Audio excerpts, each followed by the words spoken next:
orphanage in northern Pennsylvania is located in a tiny community that is so cut off from the outside world that it might as well not exist. I'll never understand why someone chose to place Dawson's Home for Special Children here, but until the day I take my final breath, I'm locked here because I have no other options in life. Please understand that after more than 10 years here, I would never leave.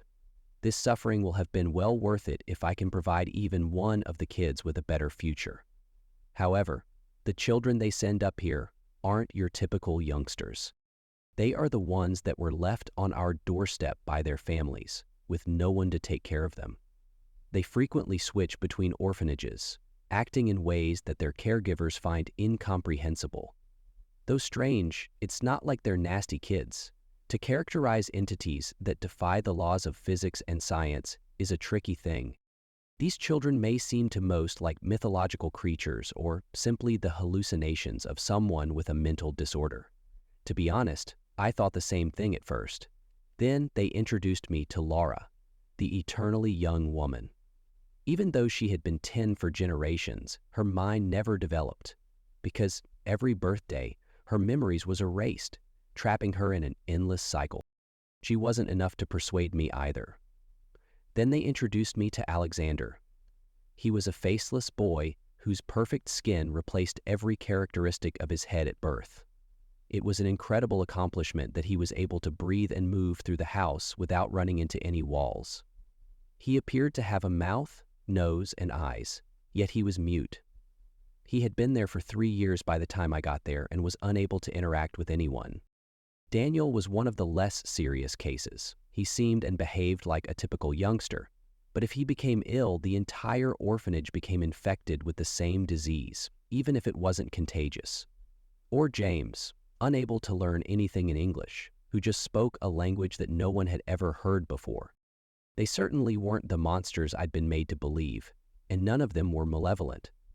They were merely the victims of numerous curses that the universe, which showed no concern, had placed upon them. Every year that went by, they continued to die, either from their own curse or someone else's. Despite my intense desire to help them and give them a chance at life, new abandoned children swiftly took the place of those who died young. I was desperate to get out of Dawson's Home after my first year there. Despite my best efforts, I was unable to assist the kids. I had spent all of my money on aiding the youngsters, even though I didn't have enough for a bus ticket. Nevertheless, I had to leave and start again before I became suicidal. However, I later met Tiny Sally, a totally normal child who happened to stumble at our doorway. She was the most amazing girl. She had been wandering the streets for days when I finally found her, standing outside the orphanage in filthy clothes. I took her inside without thinking twice, fed her, and changed her clothing. Even though she was only 6, she was incredibly grateful, courteous, and smart for her age. She simply peered down at the bowl of steaming stew I placed in front of her, waiting for me to give her permission to begin eating. She waited idly by, expecting for me to reassure her that everything was well. But as soon as I saw the hunger in her eyes, my heart crushed. She essentially inhaled the bowl after I gave her the all-clear, so I gave her another dish. She was unable to recall her name when I tried to guess it. She only knew that her parents had referred to her as Little Sally, but she had no idea where they had gone. She simply began talking when she had finished her meal. She talked about her favorite animals, the climbing tree in her backyard, and the playground close to her school, instead of what had happened to her before we found her. I tried my best to figure out the hints, but she didn't give me much to work with because she was so young.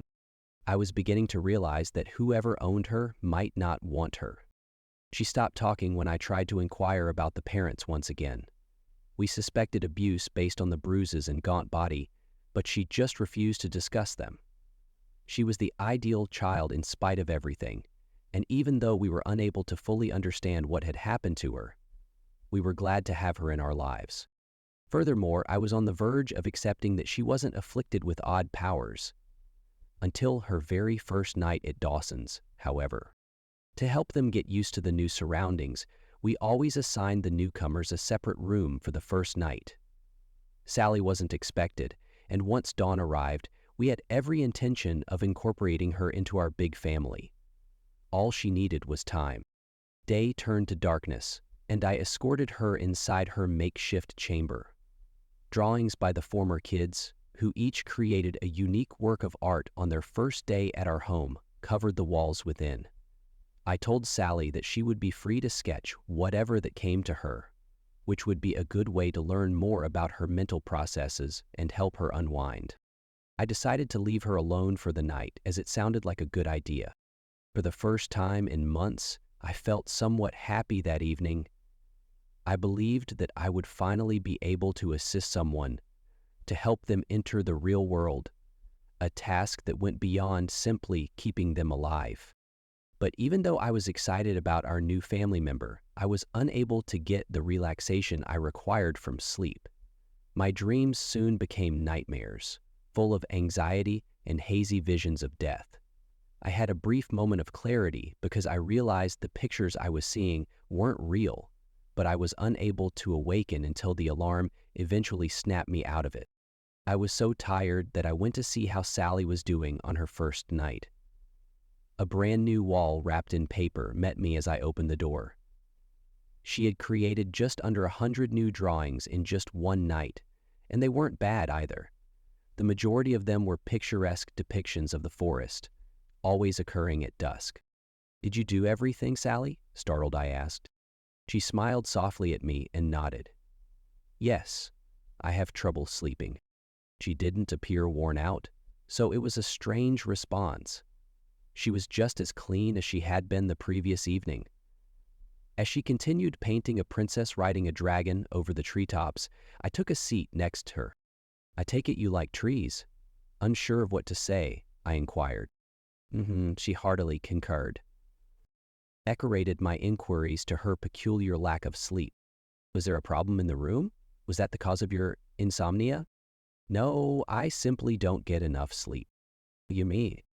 "I'm not sure. I have terrible nightmares when I go to sleep. They are even more terrible than your dreams." The final thing she said surprised me. "My dreams." She looked up at me after setting her coloring pencils on the floor. I could feel a glimmer of sympathy in her eyes as they penetrated me. "I could see you were afraid.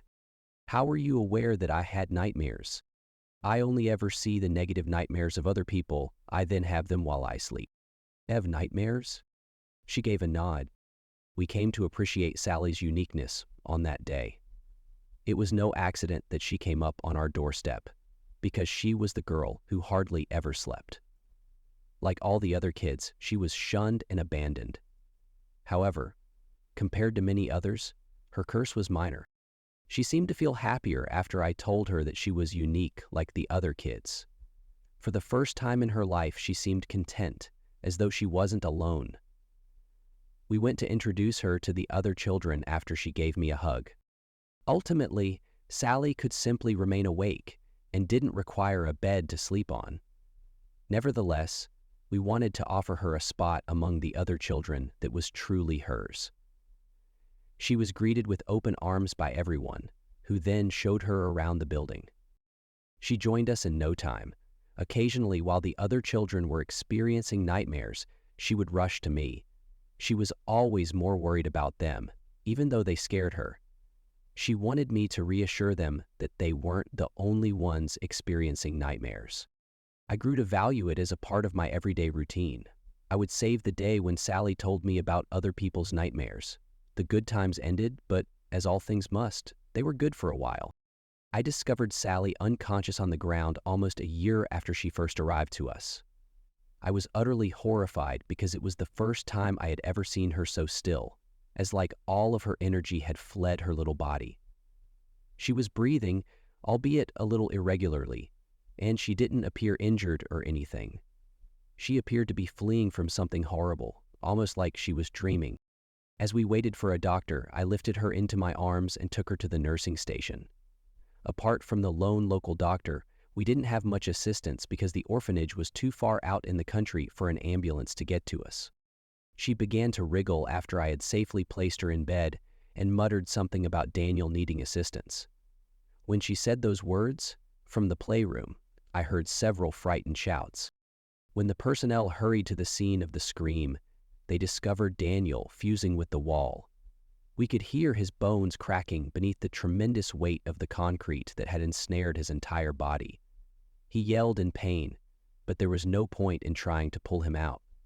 As he sank farther into the wall, we were just able to look. "The sledgehammer!" I screamed in gripping his arm. One of the employees sprinted out the room and made his way to the basement where the tools were stored. Daniel's organs were turning to mush inside the concrete, and his bones continued to break. He was unable to breathe because of the damage done to his chest by the time they returned with the sledgehammer. He never understood why his life had to end, and he passed away in misery inside that wall.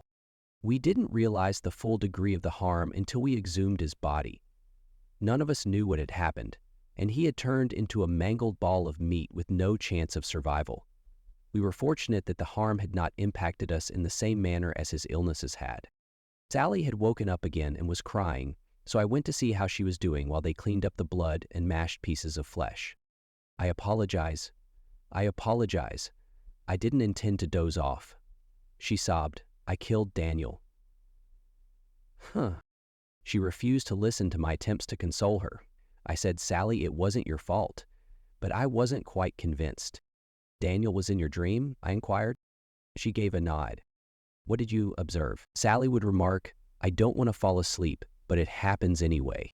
She wouldn't begin to socialize with the other kids for another year. She was playing hide and seek with Alexander around the time of her 8th birthday. At least for a faceless kid, he was strangely skilled at the game. But Sally never showed up to look for him after the 6th or so round. When it became clear that Alex would never be located, he made the decision to go for Sally on his own. However, he discovered her soundly asleep in the corner where he had left her.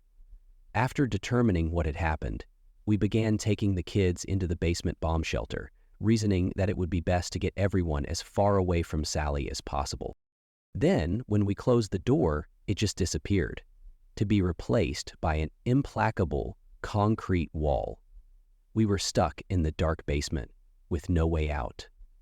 Then we were thrown into complete darkness when the lights also went off. One of the closets had a flashlight, but it was just too ancient and the batteries were nearly dead to do much to light up the room. I was simply hoping Sally would wake up before someone killed Danito while we were all standing around in shocked silence. The earth began to feel damp after a few minutes. I noticed that the ground had turned scarlet red as I shone the light down at it. The air smelled of metal, and I soon realized that we were all standing in a rapidly rising pool of blood. No one outside could hear us because of the massive concrete walls surrounding us, which muffled the heartbreaking screams the children gave out. It engulfed us in a matter of minutes. We attempted swimming, but it was difficult to move about in such a viscous liquid. We were all drawn beneath, unable to breathe as soon as the blood struck the ceiling. I tried to locate the kids while I was unconscious by holding my breath as long as I could, but the blood obscured my vision. It must have taken me 2 minutes until my body gave up, and as I took a deep breath of blood, the whole basement returned to normal, indicating that Sally had finally woken up. In an instant, the blood was gone, and the door was back in place. I glanced about at the children and workers when I had regained consciousness. James wasn't breathing, but the majority were okay, coughing up pieces of partially coagulated blood. Still having trouble breathing, I hurried to be by his side. I then began CPR. I pushed his chest in, anxiously attempting to get enough air into my lungs for the little boy while the others sobbed. His ribs cracked under my palms, but I had to press on. He eventually coughed up the blood and began breathing on his own during the 3rd set. Despite the nightmare-inducing incident, no one had died, which crushed Sally. However, we were unable to conceal Sally's curse at that time. The kids figured it out, and Sally was shunned by her own pals once more. At that point, I concluded that helping Sally manage her dreams would be the best course of action. She tried to induce lucid dreams and reality checks to assist her return to reality, and for a few years, it did just that. Sally would wake up every time she fell asleep after realizing what was happening. However, people have a propensity to sustain catastrophic injuries on the rare occasions when it didn't work. Sally dreamed that the building was on fire on her 10th birthday. Fortunately, everyone left in time, albeit some people inhaled smoke, and most only had minor burns.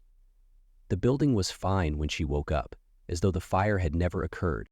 A few months later, Sally dozed off twice in one day. The first occurrence happened during breakfast in the morning. She had invented a new being, whom she called Mr. Sin. He looked to us like a typical middle-aged man wearing a suit. He joined us in the dining room and struck up a discussion. The horrors didn't start until someone inquired about the briefcase. It was stuffed full of human flesh. He attempted to persuade the kids to come see his flesh chamber by claiming that he needed it for his house. He simply got up and departed after realizing that we wouldn't allow that to occur. Although Sally woke up from that dream rather fast, she would go back to sleep that same day. At the time, we just managed to catch a glimpse of Mr. Sin strolling down the corridor with blood streaming from his skin-filled suitcase. However, he had just returned from the kitchen, where we saw Mrs. Ingertson sprawled on the floor. She had lost all of her skin, which had been separated from the flesh underneath. Her body wouldn't last long, but she was still writhing in agony when we found her. She had already writhed in shock before we could even attempt to get assistance. That was only the start of our daily hell, as Sally's sleep frequency sharply increased as she reached adolescence. It was once a year at first, then twice, then 3 times a year. Her dreams, which were hurting or even murdering the staff and kids, had become a bi-weekly occurrence before she was even 14. We couldn't dispute that she was aware that her dreams would ultimately result in the deaths of everyone she loved. However, neither fleeing nor confining her would end the dreams. To stay awake, she experimented with various medicines, but none of them worked. There was nothing that could keep her up. Finally, I was confronted with the only viable option. Death itself was the only thing that could put an end to Sally's avalanche of nightmare. Although the concept hadn't occurred to me previously, I had pushed it so far into the back of my mind that I had never given it much attention. We had to kill Sally in order to save everyone else. I was selected to carry out the act since I was the one closest to her. I was assisted by our doctor in determining the most merciful method of taking her life. He assured me that my death would be painless, but he gave me an injection that I could only imagine included morphine. I would then lull her into a never-ending sleep. I decided to take her life on a Saturday. She had asked me to take her to her favorite hiking location in the country for a day away of town, just the 2 of us. It was a stunning location with countless fields that were only bounded by enormous forests. As a farewell dinner to her time with us, I had packed a picnic basket full of her favorite foods. I explained what needed to be done to her after we had eaten. I needed her to understand that it wasn't her fault, and I didn't want it to come as a surprise. She didn't even appear shocked. She actually gave off the impression that she was happy that her curse would not affect anyone else. She had asked me to take her to the fields because she wanted to pretend that everything would be all right and enjoy one last happy moment. She had thought about killing herself several times but lacked the will to do it. For hours we just sat there and chatted, planned a future she would never have, and laughed about the pleasant memories she still had of her past. "I apologize," she muttered. "Sally, it wasn't your fault. Though it wasn't your decision, your desires may come true. Life is a chaotic muddle full of random events, rather than a scale of good and evil. Even though you were given the short end of the stick, that doesn't diminish your humanity. All I want to know is why. What purpose did all of this suffering serve? I'm not sure." After saying this, Sally dozed out on my shoulder. I took the syringe out, prepared to hit her before her dreams killed me. I pointed it toward her throat while my hands shook and tears filled my eyes. However, the environment remained the same despite her sleep. There were no malevolent forces nearby, nor were there any horrors gushing from her unconscious mind. I noticed then that Sally wasn't simply dozing off. In fact, she had ceased breathing. I gently placed her on the ground and felt her pulse. She had passed away. In an instant, she had exhaled her final breath before crossing over to the other side.